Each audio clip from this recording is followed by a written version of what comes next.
தமிழ்நாட்டில் ஒரு சாதாரண குடும்பத்தில் பிறந்தவர்தான் சுந்தர் பிச்சை. இவரது திறமையினாலே வெளிநாட்டில் மேல் படிப்பு படிக்க வாய்ப்பு கிடைத்தது. படிக்கும்போது சாப்பிட கூட வசதி இல்லாமல், கையில் பணம் இல்லாமல் டெலிபோன் இருந்தும் வீட்டுக்கு போன் செய்ய முடியாத நிலைமையில் இருந்தார். இப்படி இருந்த போதும் படிப்பை முடித்து பிறகு 2000 ஆண்டில் கூகுளில் ஒரு சாதாரண வேலை கிடைத்தது. அப்பொழுது சுந்தர் பிச்சை கூகுளுக்கு என்று ஒரு தனியான பிரவுசர் இருக்க வேண்டும் என்று ஒரு யோசனையை சொன்னார். அவரின் யோசனையை கேட்ட அப்போது இருந்த சில கூகுள் நிறுவனத்தின் சில அதிகாரிகள் சிரித்து நக்கல் செய்தார்களாம். ஆனால் சுந்தர் பிச்சை தனது யோசனையை கூகுள் நிறுவனத்தின் முதலாளியான லாரி பேஜிடம் கூறினார்.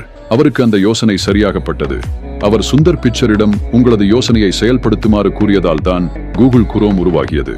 இவரது கடின உழைப்பாளையை ஒரு காலத்தில் அவரின் யோசனையை பார்த்து சிரித்த அதே நிறுவனத்திற்கு CEO பதவியில் 2015 ஆண்டில் சுந்தர் பிச்சை நியமிக்கப்பட்டார்.